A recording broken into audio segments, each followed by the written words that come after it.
আর ক্যান্সারটা কোথায় এক্স্যাক্টলি ওর হয়েছে সেটা নিয়ে তোমাদের আজকে বলবো। তারপরে ডক্টর খুঁজে পায় যে ওর ইনফেকশনটা নিয়ে, ইনফেকশনটা ক্যান্সার অবধি যাতে না ছড়ায় সেটার জন্য ট্রিটমেন্ট শুরু করা হলো। তো good morning everyone, welcome back to our channel. আজকে তোমাদেরকে বৃষ্টির অপারেশনের ডেট এবং বৃষ্টির কিসের অপারেশন হবে সেটা বলার জন্য এলাম। তো বৃষ্টি অ্যাকচুয়ালি দুটো সমস্যা দেখা দিচ্ছে এখন। সেটা হচ্ছে হাড়ের গ্যাপিং, মানে হাড়ের গ্যাপিং বলতে ঘাড়ের এখানে হাড়ের গ্যাপিংটা, এবং মাথায় যে ক্লট সেটা নিয়ে 5 মাস অন্তর অন্তরই ওকে টেস্ট করাতে হয়। তা আগে 5 মাস আগে করিয়েছিলাম, আবার এই 5 মাস পর করাবো, কারণ হাড়ের গ্যাপিংটা প্রচুর পরিমাণে বেড়ে যাচ্ছে, যার জন্য ঘাড়টা সেভাবে মুভমেন্ট করতে পারছে না বলবো না, পাচ্ছে, কিন্তু প্রবলেম হচ্ছে। মাঝে মাঝে ওকে গলার মধ্যে একটা নেক সাপোর্ট দিয়ে রাখতে হচ্ছে, বালিশ না হলে অন্য কিছু একটা সাপোর্ট দিয়ে রাখতে হচ্ছে, নাহলে এই জায়গাটা প্রচুর পরিমাণ ব্যথা করছে। তো প্রথম শিলিগুড়িতে যেটা ওর হয় তোমাদেরকে আমি আগেও ক্লিয়ারলি বলেছিলাম, তো এখনও তোমাদেরকে যেহেতু এই কথাটা উঠেছে অপারেশনের কথাটা, ভাবলাম একবার তোমাদেরকে বলে দিই, ক্লিয়ার করে দিই, কারণ এখনও পর্যন্ত মনে হয় অনেকজনেরই ক্লিয়ার হয়নি সে ব্যাপারটা নিয়ে। তো প্রথম বৃষ্টির শরীর খারাপ হয়, তখন বৃষ্টিকে একটা প্রাইভেট নার্সিংহোমে দেখাতে নিয়ে যায়।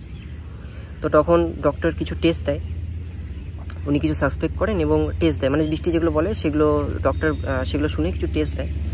তো টেস্টগুলো রিপোর্টসগুলো দেখার পর ডক্টরস কিছু ওষুধ প্রেসক্রাইব করে। তো তারপর ওষুধগুলো খাওয়ার পর না বৃষ্টির দেখি ধীরে ধীরে করে পেট জ্বালানি থেকে শুরু করে রাইট সাইডটা ধীরে ধীরে ওর ব্যথা দিতে শুরু করে, এবং রাতের ওর ঘুম রীতিমতো উড়ে যায় যন্ত্রণাতে। তারপরে জানো তো, যখন আবার বৃষ্টির শরীর দেখি ঠিক হয় না, ওষুধগুলো খেয়েও প্রচুর পরিমাণে প্রবলেম হয়, তখন ডক্টরের কাছে আবার যায়। তো ডক্টর তখন বায়োপসি টেস্ট দেয়, এবং বায়োপসি টেস্ট দেওয়ার পর আমরা টেস্টগুলো করাই, এবং টেস্টের রিপোর্ট আসতে প্রায় 16 দিনের মতো টাইম লেগেছিল। তো 16 দিনটাই আমাদের কাছে মানে হচ্ছে 16টা বছরের মতো পেরিয়ে যাচ্ছিলো, এক একটা দিন মনে হচ্ছে একটা বছর।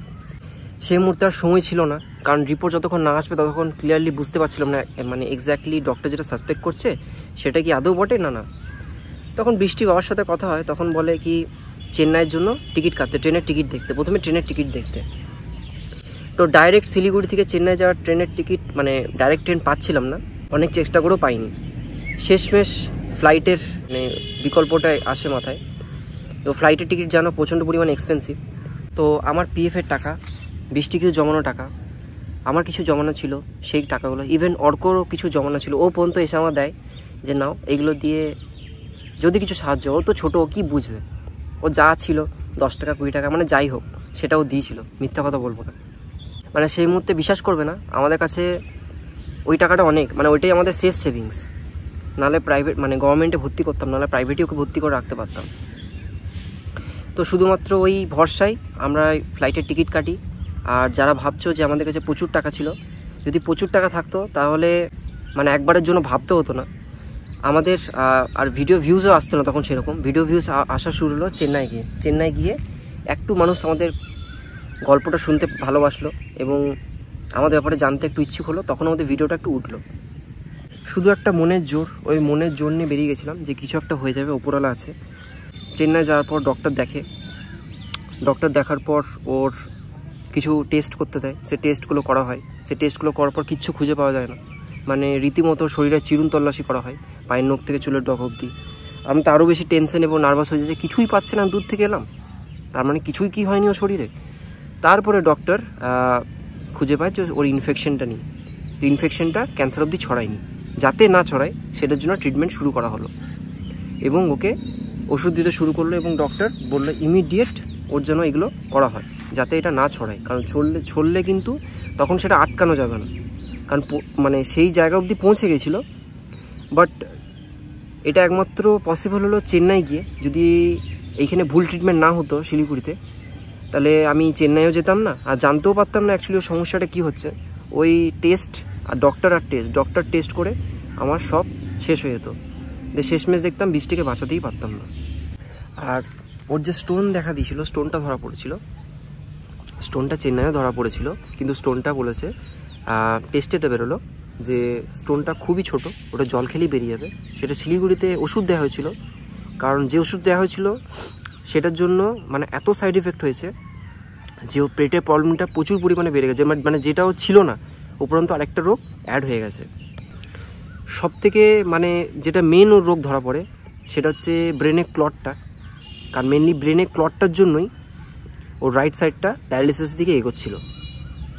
এদিকে তো একটা ইনফেকশন ছিল, তার সঙ্গে প্যারালিসিস দিকে মানে এগিয়ে যাচ্ছিল। ইভেন বিশ্বাস করবে না, ওখানে গিয়ে মানে ওখানে জাস্ট ও ট্রিটমেন্ট শুরু হয়েছে, ট্রিটমেন্ট শুরু হওয়ার মানে পরপরই ওর ধীরে ধীরে করে ওই যেহেতু ইনফেকশনটার জন্য ওই ট্রিটমেন্ট চলছিল, তখন তো ধরা পড়েনি যে ব্রেনে ক্লটটা, কারণ তখন ওটা টেস্ট হয়েছিল এবং 2 দিন টাইম লাগতো রিপোর্টটা আসতে।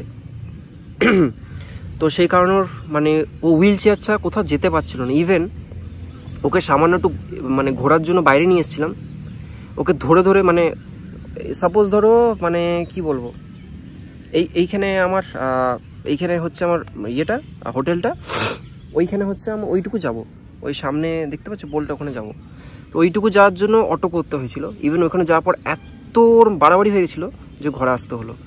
ঘরে এসে মানে তারপর দিন ডক্টরকে বললাম, ডক্টর বললো একটা কথাই বললো যে আপনাদেরকে একবারই মানে বলে দিচ্ছি, আবার বলছি যে ওকে একদম মানে এখন খুব মানে চোখে চোখে রাখতে হবে বাচ্চাদের মতো, কারণ ওর কোনো ধরনের ভারী কাজ বা কোনো ধরনের হার্ডওয়ার্ক ওর চলবে না, কোনো প্রেশার বা টেনশন কিচ্ছু দেওয়া যাবে না।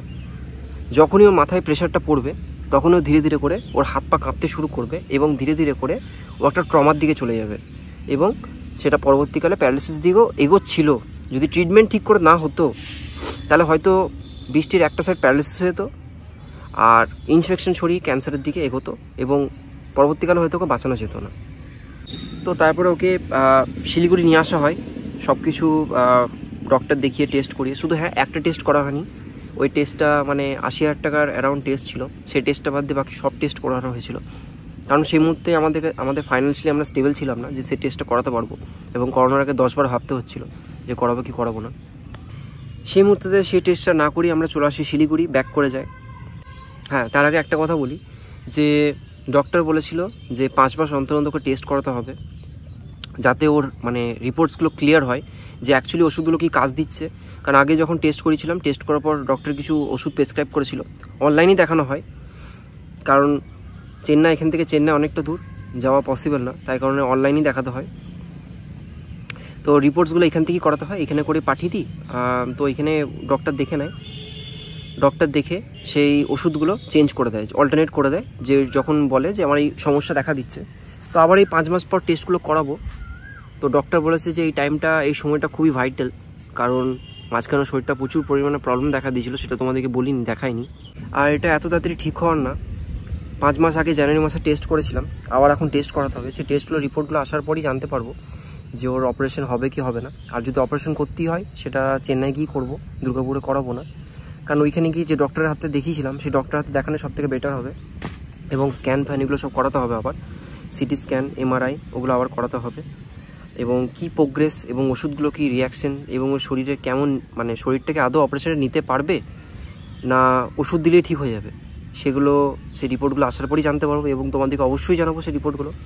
আগেও অনেক কিছু ক্লিয়ার করেছিলাম, হয়তো তোমাদের বুঝতে ভুল হয়েছে বা আমার বোঝাতে ভুল হয়েছে ঠিকভাবে। সব কিছু যা হয়েছে যাবতীয় যখন যেটা হয়েছে তোমাদেরকে সব কিছু বলেছি।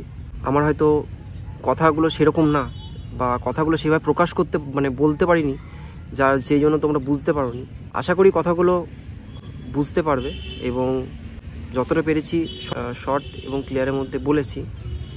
অনেকে দেখছি কমেন্টসে বলছে যে ক্যান্সারের থাম্বনেল দিয়েছো, তো থাম্বনেলগুলো ক্যান্সারের যেগুলো দিয়েছি সেগুলো ভিডিওসগুলো একবার দেখবে যে কী এমন খারাপ কথা বলেছি।